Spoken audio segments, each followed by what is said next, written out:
The Mayo Experience. Mayo Experience. Mayo Experience. Mayo Experience. Experience. Welcome to the Pat Mayo Experience, Valero Texas Open DraftKings picks and preview. Do want to let you know to give the episode a like and subscribe and rate the podcast if that's how you're listening to it. But if you are watching it, give it a like, whether it's on YouTube, the DK Live app, on Facebook, wherever that may be. Thanks a lot. And I want to let you know about FantasyNational.com. Hey, over the past 2 weeks, members of FantasyNational.com have earned at least $1.02 million. So that's not bad. Maybe you can use those tools to go ahead. Joining me to break down the Valero field from FantasyGolfInsider.com, it is not Jeff Bergerson. It is Zach Turcotte. What's going on, my man? Hey, Pat. How's it going today? I feel like I should be interviewing you after your big conquest over the weekend. Congratulations. It's the most credit I've received for anything in my life that I didn't actually win.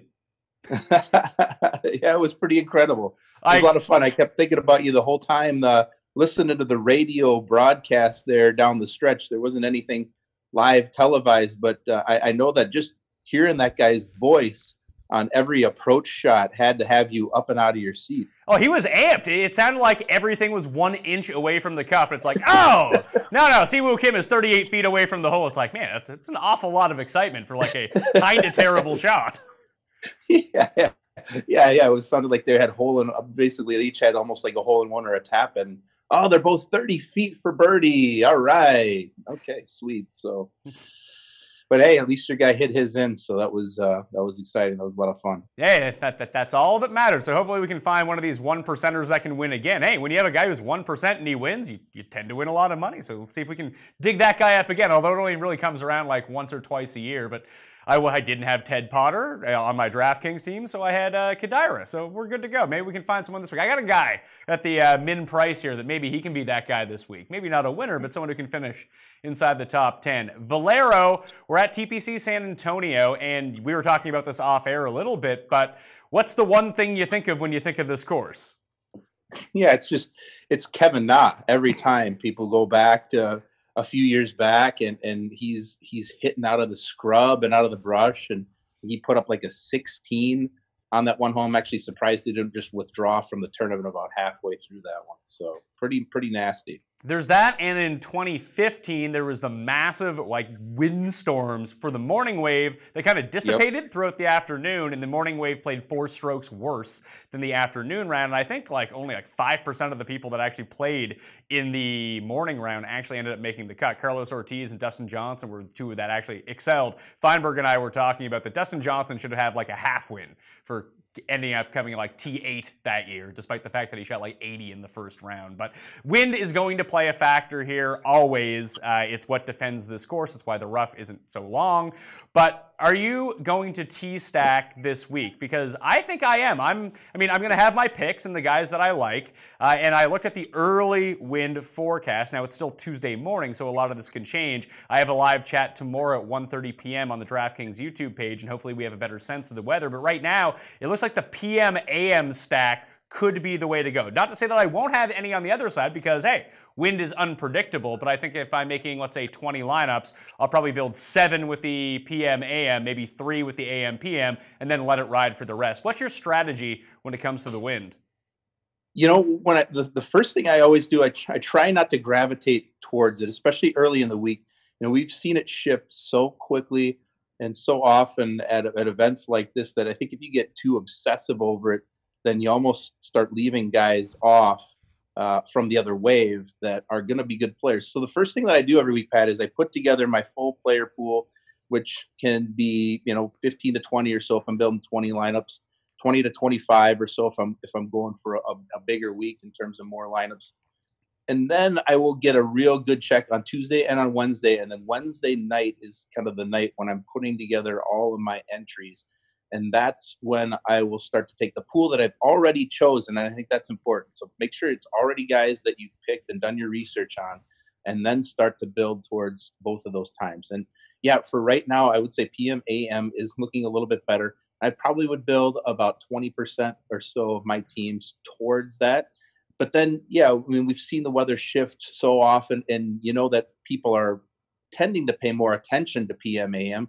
So then I always, just to be a little contrarian, just in case things do shift the other way, I'll put 5% back completely the other way as well, just in case something does go a little bit different than expected. That was a strategy Drew Dinkmeyer used last year, and he had a great run of 2 weeks where the contrarian win stack was the one that ended up winning. So just because guys play in poor conditions, it will kill their ownership a little bit, but that doesn't necessarily mean they're going to play poorly. They could be the guys who play well in the wind, and the other guys get lambasted with everything. Or, like you mentioned, wind can shift even throughout the course of the day. The wind can shift. If meteorologists actually were able to predict it right, I think they'd be a whole lot better at their jobs. It's like us when we project players to win, then they don't win. I mean, the DFS community and the meteorological community have a lot in common. So for key stats for this course, what are you looking at? Because it's a par 72, it's on the longer side, and the wind can get at your back, and maybe you can carry some of these par 5s or even drive some of the par 4s, or if it's in your face, it can make some of these holes a whole lot longer. 2 par 5s over 600 yards, another one that falls just below that. There's very few players in the field, even at neutral conditions, that can get to these par 5s and 2, although there are 2 par 4s that have a pretty high eagle rate for par 4s, so the longer hitters will have an advantage there as well. I'm looking at ball striking more than everything, but I'm also factoring in off the tee work in terms of strokes gained and driving distance. What are you looking for? Yeah, I've got the same thing. I mean, this is a course here, and I think there's a reason that you don't see a lot of the big names here. In addition to the weather being tough, it's a really challenging course. It's on the longer side, so it's over 7,400 yards. It's also really narrow in terms of the fairways, so it's a real challenge. So definitely ball strike. You got to be both long and accurate off the tee. Strokes gained off the tee, which doesn't always really pop out as a big stat for a lot of courses. It is this week. And then obviously mid to long range iron play. A lot of the approach shots coming in probably going to be in that 175 to 200 yards and 200 yards and up range this week. So we really want a lot of guys who can hit the long irons really well. And hopefully they're well positioned off the tee. So just to kind of address that, 175 to 200 proximity over the past 24 rounds. Right now, the top 10 in the field: Sung Kang, Sergio, JT Poston, Luke List, Garrigus, the Gooch, Martin Keimer, Nick Watney, Jim Furyk, Richie Wrzinski. I mean, I can't believe he's back on tour. Andrew Landry and Kevin Na are the other guys on that list as well. And then you got like Tom Hoagie, Vaughn Taylor, Scott Piercy. But I think targeting just one range is really tough when it applies to different types of golfers, because a 175-yard stroke and approach shot for Luke List is going to be significantly different than a 175-yard approach from Kevin Na. They're going to be using different clubs. They're going to be on different parts of the hole. So sometimes it's difficult to really just focus on one key range in terms of proximity and go with that, at least in my mind. Yeah, I would agree with that. That's why I tend to look for a bunch of middle ranges. I'll kind of look at, for some of the bigger hitters, I'll look at the 150 to 175 range.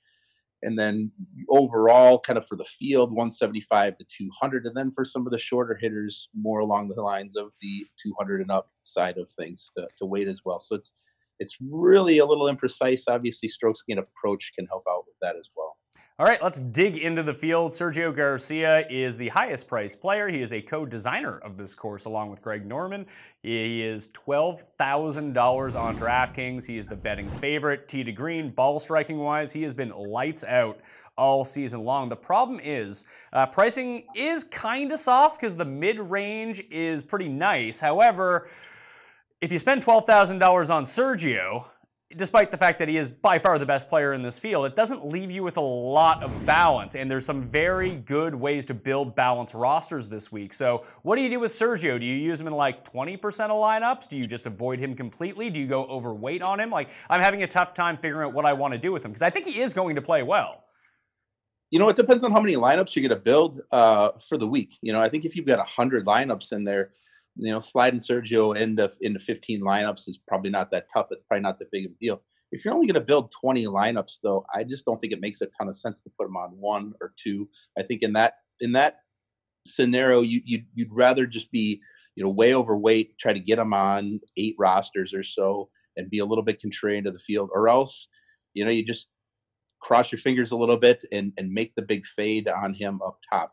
It's going to be one of those tricky times to figure out. It's a little bit like DJ was last week, where he is obviously the class of the field, but how motivated, how focused he really is going to be coming into this event overall compared to some of the other events. Because I mean, we saw DJ play last week, and he played fine, and he was T16. But if you paid over 12,000 for him, obviously that wasn't going to do it for you for the week. So I feel a little bit the same way this week with Sergio. There's so many guys that are down below that you can really load up on that I think have just as good of a shot to end up winning this week overall, that I probably will end up fading Sergio this week to focus on some of those guys. See, and I think the fade can make a lot of sense here too, depending on what his ownership ends up coming in at. Right now, based on the FantasyNational.com ownership projections, it's still very early in the week, so they're not going to be completely accurate yet, but only at 11%. It could get up to as high as 15. I would expect it to come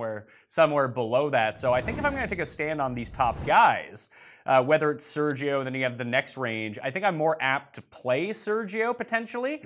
But I think the fade makes sense where he is so pricey. And then you have all these variables like the wind, or maybe he gets the crappy tee draw, that it's really hard to pay off that $12,000 if he's not top three.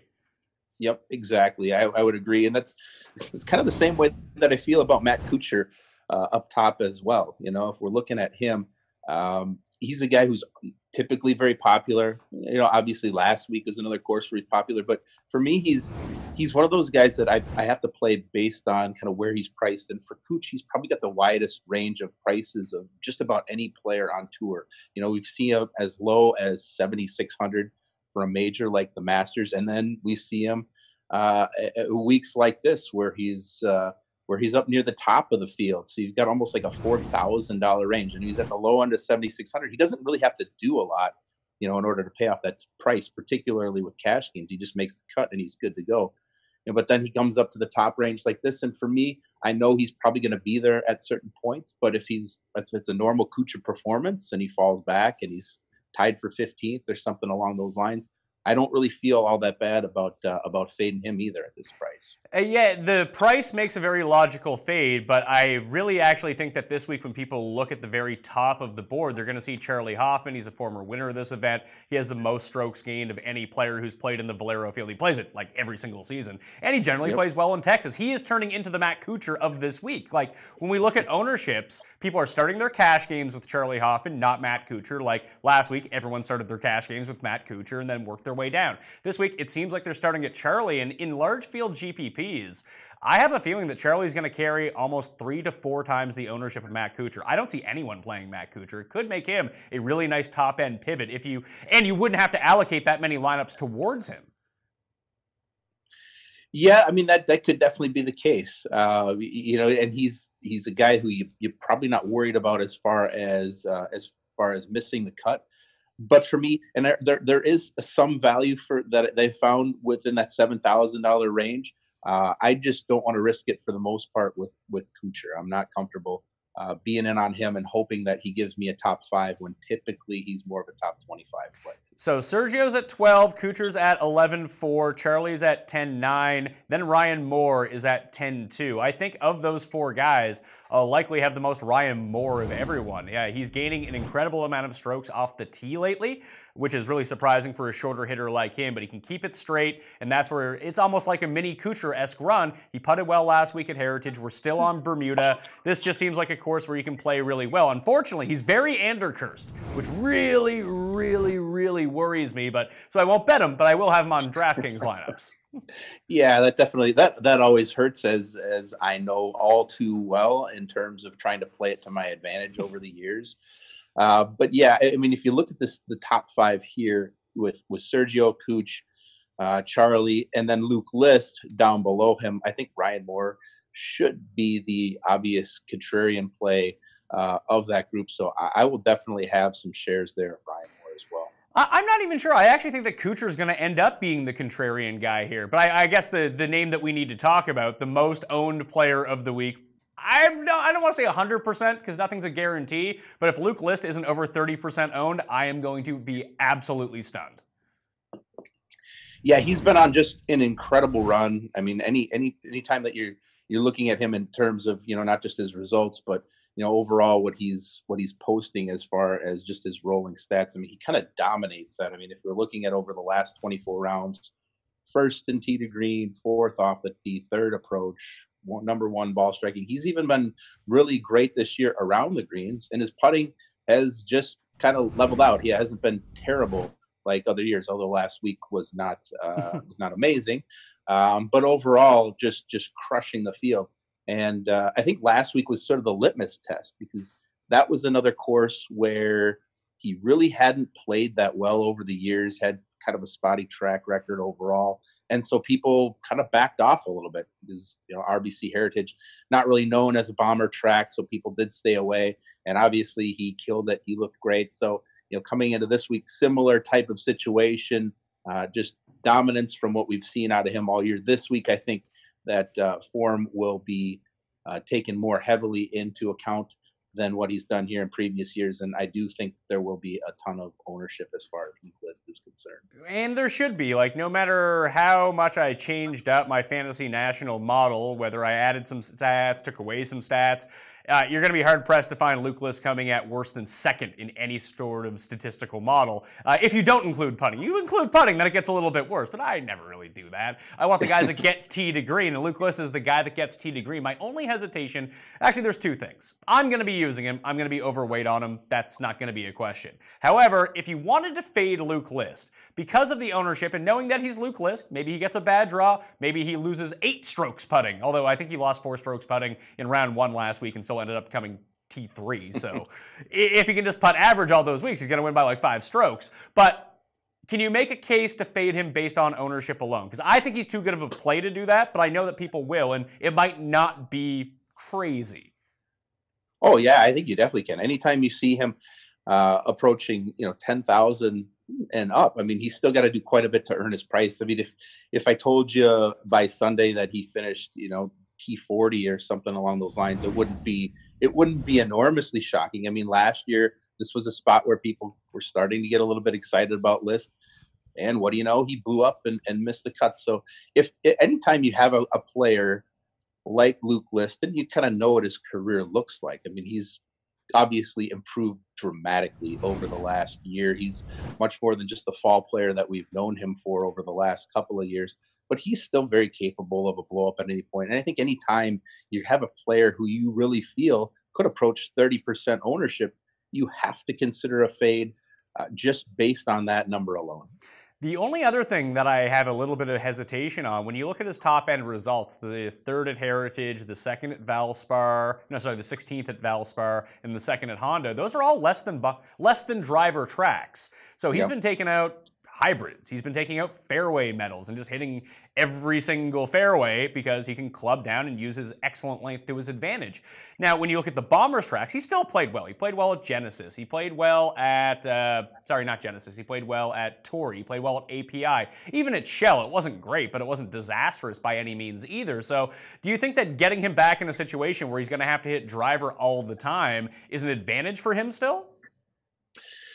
It's tough to say. I think his game is just so well-rounded overall right now, whether he's using driver or whether he's using his irons. I don't necessarily know that it matters as much. I think probably a lot of it has been confidence for him over the years. And he seems like he's really found that in his play this year, because we used to see him in previous years. He'd pop up on our radar a little bit for 3 or 4 events in a row, and you'd think it was all coming together, and then he'd miss 3 or 4 straight cuts. And now we really don't see that. It hasn't been as dependent at all on the type of course for where he's played. So for me, I'm probably not going to be overweight on him, but I think you're right. I think he is too good for me to fade this week as well. So I will probably have somewhere close to what the field has. I think I'll probably be in that 20 to 25% range. Yeah, and I think that I'll be in like the 35, potentially up to 50, depending on how I want to T-stack things. If he's in the bad end of the draw, at least what I perceive to be the bad end of the draw, I'll probably go what the field has. If he's in the good end, I might go 50% and just kind of push all in on Luke List. It's funny, you mentioned that we've seen this from him before, but in terms of like statistical models, he reminds me, the way that he used to kind of pop up was a lot like how Hudson Swafford used to pop up for all those years. But now when you look at him in terms of modeling, he's essentially Paul Casey. Yeah, it's pretty close, and to include the mediocre putter. So yeah, not that much of a difference. And then the consistency, although Paul Casey finally kind of shattered his consistency last week on us too. So you know that it's bound to happen with these guys at some point. So let's drop into the $9,000 range, because I think picking and choosing here is going to be very, very difficult. Adam Scott, the first winner at this course 8 years ago, is now back in Aussies in Texas. You always have to watch out. That's a thing. He is $9,600, followed by Chappell, 93, Horschel, 91, and then Brandt Snedeker at $9,000. I think that Kevin Chappell is going to be the most polarizing player from this lot, only because people have been riding him so hard, phrasing, and he won this tournament last year, but he had sustained that back injury, withdrew from the match play. Everyone used him at the Masters, he misses the cut. Everyone said, hey, he's going to be fine. He plays excellent at Pete Dye courses. Use him at the Heritage, misses the cut. Now we're back in a situation with 2 missed cuts in a row, withdraw before that. We know off the tee he's excellent. He's won this tournament before, and he has the driving distance and ball striking that you'd want to see at this course. What do you do with Kevin Chappell, and what do you think the public perceives of him? Are people going to just be willing to dive back in, or are they going to be like, yeah, no thanks on Kevin Chappell this time around?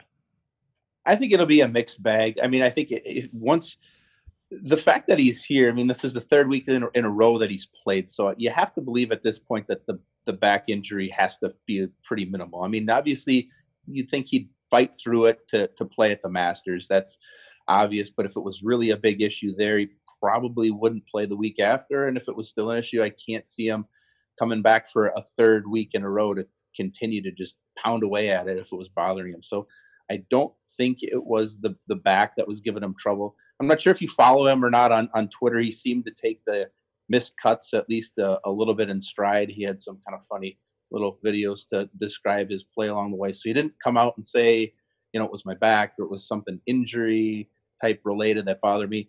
I think you actually get him here in a pretty good situation. Had he performed better just in making the cut the last couple of weeks, I think he'd probably be at 10,500 or 11,000 as the defending champ, and given how well his team green game has been. But considering that he's missed the last couple of cuts, you get a little bit of a discount there. And I think there's a little bit of a fear factor. I don't think he'll necessarily be owned by more than 10 to 15% of the field overall. So for me, that's good enough to jump in for 15 to 20% weighting in GPPs. This whole range kind of feels like a little bit of a minefield from 9,000 to 9,600 here among these 4 players. So I am willing to take my chances here this week with Chappell. I'll have a minimal share of Kevin Chappell, but I talked about how Luke List has almost evolved into Paul Casey in terms of how the models read what his performances do and where his skill sets rest. The better example probably would be the guy who's $400 cheaper, and it's Adam Scott. They're like basically the same guy. They crush it tee to green, and they both can't putt. And even around the green, like Luke List, like you mentioned, has been really good around the green so far this season. Adam Scott's short game is still quite excellent. So I'm going to be way in on Adam Scott. I think the biggest stack that I'm going to have, granted if the wind allows me to do it, is going to be List, and then Scott, and then jump down into that $7,000 range. I do like a lot of the $8,000 guys, but I think that's a different build if you want to go with it. So I really like Adam Scott. I like Adam Scott more than I like Kevin Chappell, and if I had to power rank the guys in this range, it would be Scott, Chappell, Snedeker, and Horschel. Billy Horschel has burned me a lot in the past, and I don't need to be in a situation where I'm paying max price for Billy Horschel at an event where he has good course history, but could also just come 156th. Well, yeah, I mean, if you even just this course, it's been a little crazy in terms of the results. I mean, 74, 75, miscut, and then 3 finishes inside the top 4. Obviously last week he was cheap. So if you took a shot on him, if you took a few shares, that helped out. That paid off. Obviously, a 5th place finish helps out. But yeah, at a course here where he's just as likely or more likely to blow up as he is to finish near the top, 9,100 is pretty steep in order to go after him there. And even 9,000 for Snedeker. I think you're seeing the real weakness of the field when you see a lot of the way that these names have been pushed up this week. We saw Billy was quite a bit lower last week. I think Snedeker was 73 or 7,400 this week. This week he's up at 9,000. I think the guys that are just below Snedeker are actually hitting the ball quite a bit better than either Snedeker or Herschel right now. So I'd rather drop down into the 8K range a little bit for some of these guys and focus on them rather than try to pick and choose which of these guys here at that 9K range are going to show up. Yeah, I'm completely with you. And frankly, with Billy Horschel and Brandt Snedeker, we've seen what their upside is, but they're not playing anything like that upside at the moment. They haven't for quite some time. But then I get into the $8,000 range, and you lead off with like Steele comes in first. Yep. He's 89. Then Xander, Ollie, see, woo! Chesson Hadley, Pat Perez, Ryan Palmer. Like the first. Like, Steele's a better player, Xander's a better player, Ollie's, I don't know. Yeah. Siwoo's a better player 30% of the time than everybody on the planet, so that's good. Pat Perez is wildly underpriced. Jimmy Walker's won this tournament before, and Zach Johnson's playing all right now. So this $8,000 range I do find really, really intriguing. But for me, my preferences lie with Brennan Steele, Xander Schauffele, and Pat Perez. On a minimal level, Palmer and Walker are nice. I'm going to fade Chesson Hadley, who I think is going to draw a lot of ownership this week. That's going to be my stance. I'll probably have no Ollie either. But the main name that I can't figure out what to do with, and this is odd for me, normally I just say I bet him, but I don't play him on DraftKings. Last week I did both, and it worked out really well. What do you do with C? Woo! That is tough. This is it feels like the point of the year where the DFS community kind of turns into Charlie Brown trying to kick the football here, and we're just about ready to get the ball pulled out from under us as everybody kind of crowds in on him. Obviously, he's had a couple solid performances in a row. We had him at a pretty good price there last week. He's in the low 7,000s. Now he jumps up to 8,600, and it just becomes a question of whether or not this is going to be sustainable moving forward. I'm still a little bit torn in terms of what I think ownership will be. Obviously, he played really well last week. I think it's going to be incredibly low. Yeah, I'm sort of in between. At first, I thought this would be the point typically where people rush in, but most people remember getting kicked in the teeth with him last year after he won and going back to him 2 and 3 times before they really kind of figured out that, well, his back was bothering him. And I think there's so many players in this range because I'm like you. Two of my more heavily weighted players are going to be Steele and Schauffele there at 8,900 and 8,800. Just incredible ball strikers, playing pretty solid, pretty consistent golf overall this season. And Steele had a little hiccup there at the Masters, but other than that, he had a pretty good record overall for the season. He's going to win. We know what Xander can do striking the ball. And yeah, I think people will be on Hadley and they will be on Perez. And I think a lot of folks are going to wait and see with Siwoo to see if it's real or not. So, looking at his numbers, it makes sense. He did play reasonably well here last year. I think I'll dip my toe in for Siwoo. I'll probably have about 10 to 15% this week. Yeah, and if you have 10 to 15%, that could end up being triple the field because I think that anyone who had Siwoo, they go through a thing, whether they bet him last week and he blew it and they didn't win any money, or if they had them on their DraftKings rosters that they were winning a lot of money and then all of a sudden a playoff happens and they're not winning so much money anymore. So I think there's a bitterness towards him. People know how high variance he is on a week-to-week basis anyway, but skill set-wise, he rates out really well for this course. Obviously, he's coming in really good form. He just did have I know he missed like 4-4-foot putts to end his round on Sunday, but he still played well for the entire weekend. If he hadn't made a triple bogey because he touched the sand, then he would have won that tournament. So I think this is a nice spot to get in. You don't need to have a lot of him in your lineups, and he is the pivot play in this area. So the only other one I would say is Schauffele and Steele are going to be super chalky. Hadley's going to be super chalky. I think that Pat Perez is just a really good play here. Yeah, I mean he's a steady guy. I think if you're making cash games each week, he's kind of an automatic play for me there. Just super sharp overall as far as the short game. Real consistent there. He's a player that you could pretty much chalk up for like a top 30 finish at this course without really having to worry about it. Which at 8,400 in a cash game, that's really all you need. And then every once in a while he's going to show up and do something big, and he's going to contend at an event. So I think it's a solid play. I'll be leaning more towards him in cash than GPP. But yeah, I think he's a good play this week. What about the rest of the guys at the bottom of this $8,000 range? You have Walker in there, Zach Johnson, Bo Hostler. People are going to be on Bo. Obviously, he's putting the lights out right now. Lost in that playoff to Ian Poulter at the Shell the week before the Masters. He's gaining strokes off the tee more recently than over the course of his career. I actually do think that he's going to be somewhat popular. For me, if I'm going to take like a mini sprinkle of anyone in this range, it'll be Walker and it'll be Palmer. Yeah, I'm going back and forth with Ryan Palmer. This is another situation where can I just trust course history here? The last 3 years, obviously, sixth place or better. And he did it last year when he was playing really, really poorly, which kind of tells you overall that he should be pretty comfortable with the course. It's always very, very difficult to watch Palmer. He's so good in terms of the strokes gained, tee degree. I mean, as far as off the tee, the iron play, all very good. It's anywhere around the green and on the green where it's excruciating to watch because he just loses so many strokes overall. So that does make it tough for me to get behind him in any meaningful way. I will own some shares of Jimmy Walker. He's obviously a native. He lives in the San Antonio area. He's coming off of a pretty good performance at Augusta. He's long off the tee. He's typically been a pretty good putter throughout his career. So I'll definitely own some shares there. And then, Martin Laird might be a guy for me at 8,000, whose numbers are actually showing up a little bit stronger than I expected overall with my model this week. And I think that he might be somebody who does get a little bit overlooked.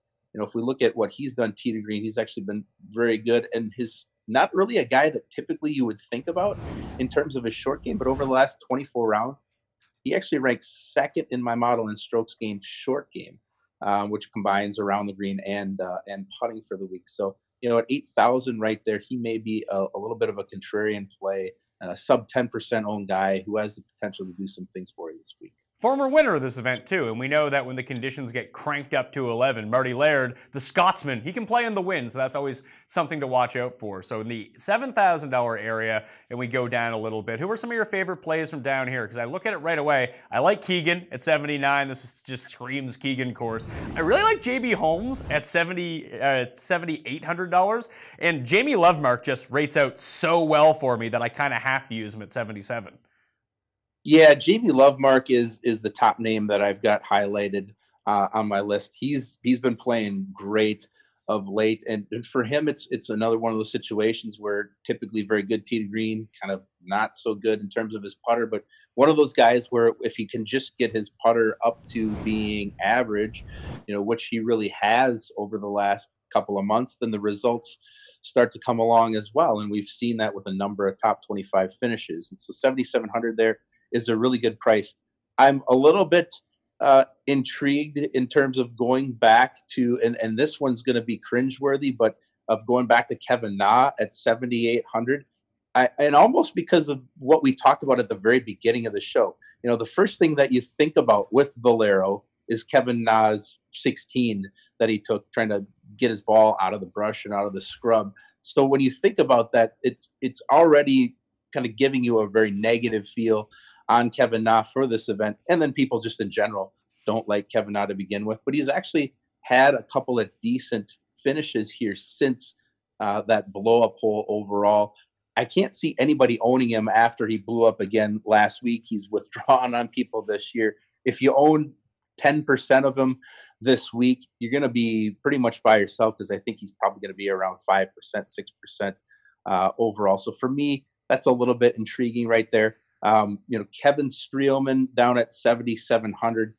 He's another player who's really put it together in terms of his tee to green game overall this year. And looking at him just over the last 16 rounds or so, ranks out 22nd tee to green, 20th overall ball striking there, and he's had a decent run here overall. So I like Kevin Streelman in that upper range, and then dropping down into that lower 7K range. Well, that's that's where you're going to end up having to take some flyers there. We'll get to that in just one second. I want to make one more point about Kevin Na just for a second, because I'm kind of with you, because the recency bias is going to play into this. And you mentioned he's withdrawn on people. You think about the 16 in your mind.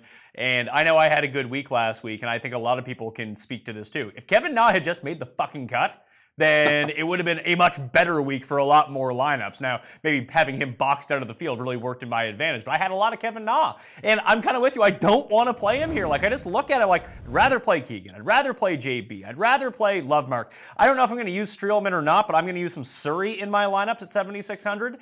Instead, another guy who can bomb it out there when it goes along. Yeah.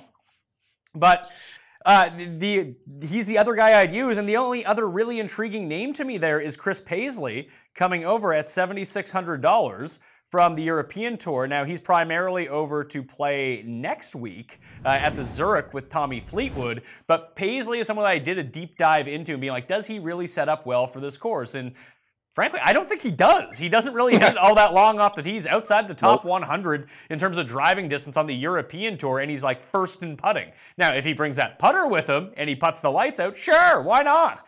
But I'm going to have a hard fade on Chris Paisley this week, and I'll probably bet him to win next week.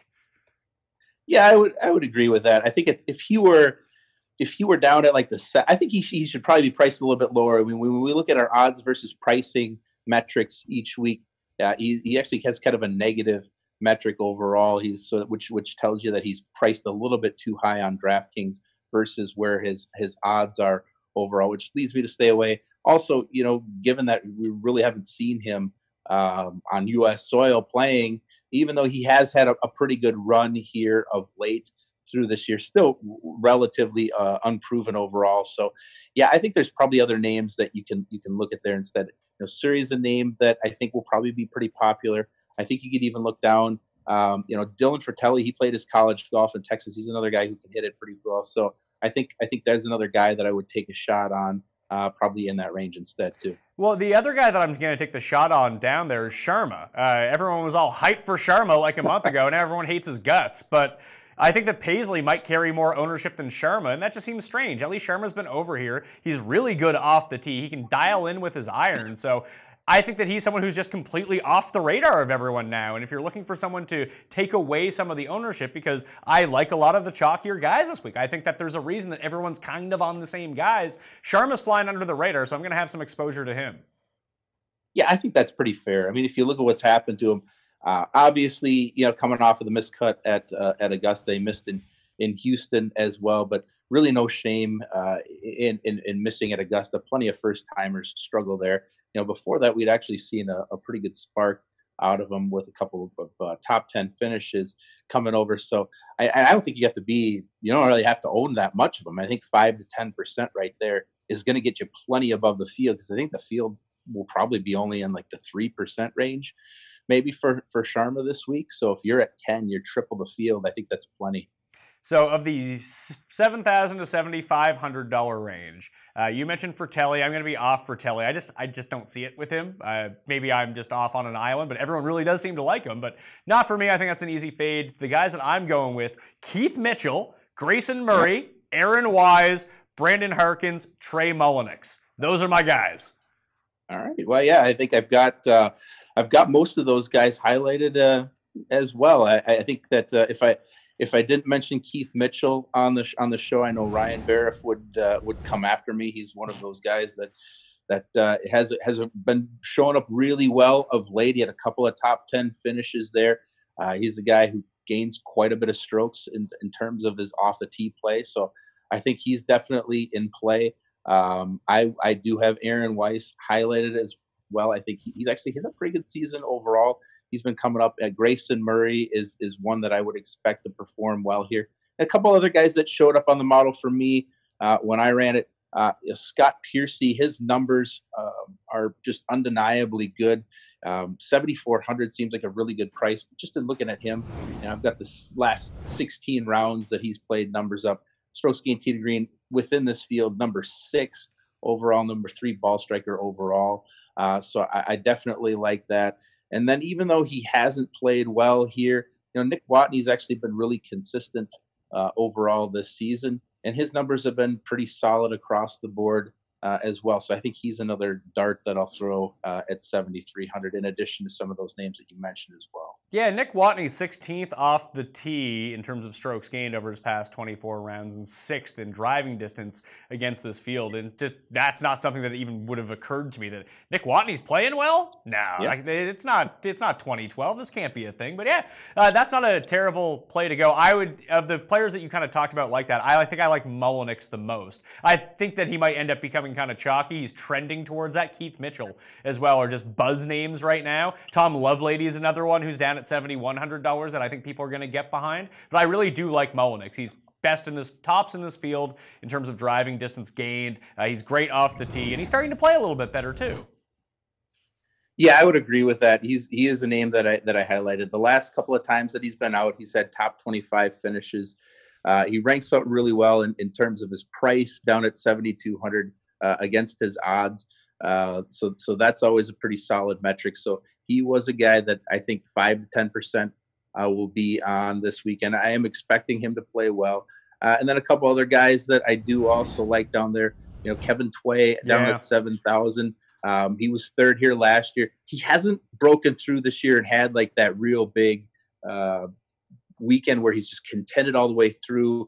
But it feels like this is probably the time of year. I mean, he's played around the Oklahoma area, so this is probably more of the time of year in terms of where the tour is at, where I would expect him to show up. But I think 7,000 is a great price for him.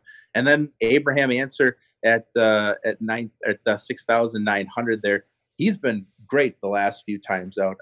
You know, obviously a guy who was born in Texas, grew up in Mexico, but has played quite a bit of golf within the area. So I love him at 6,900. His numbers are really good, particularly for a guy who's priced as low as he is this week. Yeah, the recent form is really there with Answer, and of course the conditions he'll be able to play in them, having grown up with it. The other one who is not he is kind of the opposite of Answer. Now, he didn't grow up and wasn't born in Texas and grew up in Mexico. He was born in Venezuela, moved to Texas. Doesn't this, on paper, sound like a Johnny Vegas track? Yeah, it really does. And he's a guy I kept coming back to again and again. You know, he played his college golf in Texas, lives in Texas. I don't know, maybe it's just the, of course, history bias within me, but we've seen him play here a number of times, and it just hasn't ever really come together for him. And then if you look at his form this year, it's a little up and down overall. So for me, I guess that's one where I just wasn't able to do it this week. I couldn't get behind him. And the last one I'll throw out from the $7,000 range is Robert Garrigus, only because if the guy putts, now he doesn't even need to putt average. He just needs to putt not being the worst in the field, and he's going to make the cut. It's funny, he's like in top 10 in terms of driving distance against this field, yet somehow he's in like the bottom 30% in strokes gained off the tee. Like, it's really bizarre. But when you talk about the 150 to 175, 175 to 200, he's actually one of the best in the field at both in those range. He just sucks at putting. I think that he's actually probably good for one of those showdown days, depending on which day. You almost have to use him every day and hope you get the Robert Garrigus 64 round. I'll be betting him first round leader, but I just thought he was an interesting name. The $6,000 level, I'm with you on Tway as well. But that $6,000 level, it's not good this week, man, at all. You mentioned Answer. I can kind of get behind that. The only other ones that I had listed that do anything for me, Bronson Burgoon at 76 or 6,700, and like that's a stretch. And the other guy was Champ. Wake up, Champ. Cameron Champ, the league min, $6,600. He is second on the web.com tour right now in driving distance. Texas A&M guy, knows the conditions, never really done anything. It would be just more of a flyer than anything. But could he be this week's Satoshi Kodaira? Probably not, because he's not going to win. But he could turn out a top 10 here if we're lucky. Yeah, that's tough. I mean, you've highlighted a lot of the bigger hitters there who have had really kind of struggled along the way in terms of a guy like Champ, in terms of a guy like, you know, Tom Lovelady. But hey, last time we saw the Champ, he was holding the belt with a T11 finish on the web.com in Savannah. Exactly. So he's on fire right now. There is one other guy here in the 6,000 range. You know, it's 6,900. The first thing I noticed is he kind of popped up on the odds, the pricing model that I take a look at each week. But Nate Lashley is at 6,900 this week. And although he had struggled quite a bit at the beginning of the season, if you look at just what he's done over his last 12 rounds in terms of his rolling stats, obviously he's had a couple of nice finishes in a row. Tee to green, ranked 17th against his field. Around the green, 17th and 18th in strokes gained total overall. So it's an ugly one. Obviously, he doesn't have an incredible record to go with that, and only a couple tournaments of form, but it does seem like it's turning a little bit. So I do think I will probably have 5% shares of Nate Lashley this week. All right, I think you've talked me into Nate Lashley a little bit, just digging a little bit more. 28th and 18th in his last 2 starts, and that was on the back end of 3 consecutive missed cuts. But even in those missed cuts, only at Honda, a less than driver course, is where he lost strokes off the tee. He's been incredibly positive, even through his struggles. 39th at Sony, 29th at Career Builder, gaining a bunch of strokes off the tee, and he's gained strokes on his approaches in 4 straight tournaments. I can buy that. I'm going to use some Nate Lashley. Is he Bobby Lashley's brother or son, potentially? Yeah, pretty close. They look about the same. All right, so let's get down to it. Who do you think are going to be the 3 highest owned guys this week at Valero? Because I think Luke List is going to be number 1. I bet you Charlie Hoffman, I'll say Brendan Steele is 2nd, and Charlie Hoffman is 3rd. Where are you going? Yeah, I think Hoffman and List are up at the top for me there. And then, boy, dropping down, yeah, it's tough to argue against Steele. Yeah, I would think, yeah, Hoffman, List, and Steele are probably the guys that I would target as highest owned. Pick to win this week. You know, I think he's finally going to break through. We've seen him get close, but I think this is the week that Luke List finally does it for us. I think it's the week Luke List wins too. He's going to come like dead last, isn't he? Yeah, we've set ourselves up well now. Yeah, he could be the tour junkies always call it the chalk bomb. Luke List could be the chalk bomb of the week, but I will not be deterred. I won't push all in on Luke List, but I'll have enough to make myself sad when he misses the cut. But hey, if he wins, I'm going to be looking good. Finally, any pivot plays, just random pivot plays. I like Nate Lashley as a sleeper, like you mentioned. I think the champ could be someone, if you use him in 5% of lineups, you have 5 times or potentially 10 times what the field has. So even if you use him in 2 out of 20, like you're massively overweight on him. But just general pivot plays. I think that Siwoo Kim might actually be the guy. Him or Sharma. Yeah, it could be. I mean, I think that Siwoo still will probably have a few folks there. Yeah, Sharma definitely will be under-owned overall this week. You know, one other guy that I did look at, and it's just going to be a complete field play here. It's another guy who lives down in Texas who's played well here before. It's Martin Pillar down at 7,200. He could be that guy who's only owned by 1% of the field this week, but he's finished in the top 25 his 2 times that he's been here. He was 24th in Houston, so is another guy.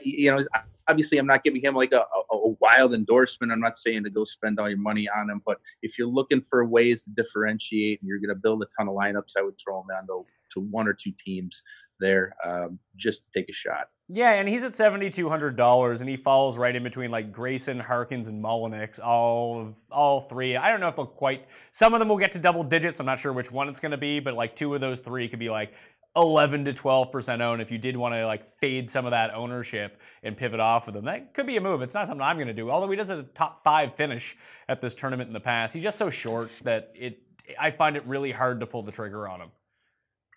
Yeah, I like to look for a couple local guys. Like when I'm doing these sprinkles here at the end and I'm building a ton of teams, those are the kind of guys that I end up looking towards. So like a guy like Pillar there at 7,200, or even a guy like Sean Stephanie at 7,100, who seems to be kind of starting to turn his game around a little bit as well. Those are the kind of guys that I like to sprinkle in at the end. There's 2 guys that we didn't talk about. Actually, there's a sort of a whole range we didn't talk about because I said I like Sharma and we kind of moved on. But in that mid $7,000 level, you have like Knox, Kirk, Patrick Rogers, Harris English, and Jason Kokrak. I've already said I like Sharma. You like Fratelli. We like the guys a little bit below that. Could that be a dead range full of talent that no one's really going to go after? Yeah, it really could. Patrick Rogers, obviously he's a guy who can bomb it out there. It typically puts it pretty well. He's a little bit on the wild side, but that doesn't always necessarily tend to hurt you here as much. And he was somebody who people were just starting to get behind before he missed the cut a few weeks ago at Houston, so I think he's somebody who's in play. I went with Russell Knox last week, and it's always excruciating. The tee to green game, it's still there. He's still, he's still getting to the green. He's always got opportunities, and then the putter is just so damn awful that it's terrible to watch. That it gets a little bit frustrating. He just hasn't been able to convert enough of those simple opportunities to give himself top 25 finishes.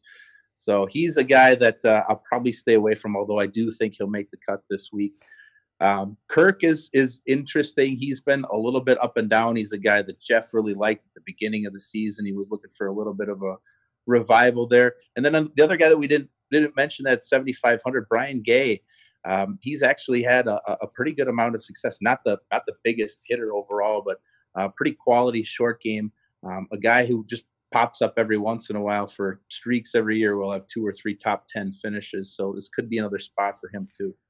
Yeah, if you're ever going to use Brian Gay, just remember, always use him on Bermuda grass. If it's not on Bermuda grass, just never use Brian Gay. And this is on Bermuda, so if you want to take a flyer, you can do that. Zach Turcotte, thank you for being on the line. Let us know what's going on at fantasygolfinsider.com. Well, we've got quite a great team that we've put together. We just added a couple of new writers this year, so we've got very extensive coverage of both the PGA and the Euro Tour. We're adding a lot of great tools this year. We just hired a new developer to work with Aaron on a lot of different things that we're developing with the model, as well as the lineup builder. So we've got a lot of big things that are coming along this year. So come on over and check us out. And you can follow Zach on Twitter at Fantasy Golfers. You can follow me on Twitter, Instagram, and Facebook at the PME. You can find my DraftKings cheat sheet up on DKPlaybook.com, along with my complete field preview. Yesterday, that was Monday, Feinberg and I made our bets, and on Wednesday, I'll have a live chat with Reed Fowler, 1:30 p.m. Eastern Time on the DraftKings YouTube channel. Of course, you can always check it out on demand after the fact. Give the episode a like, rate and review the podcast, and I think that's it. We're out of time. I'm Pat Mayo. Good luck at the Valero Texas Open. I'll see you next time. Pat Mayo Experience! Experience!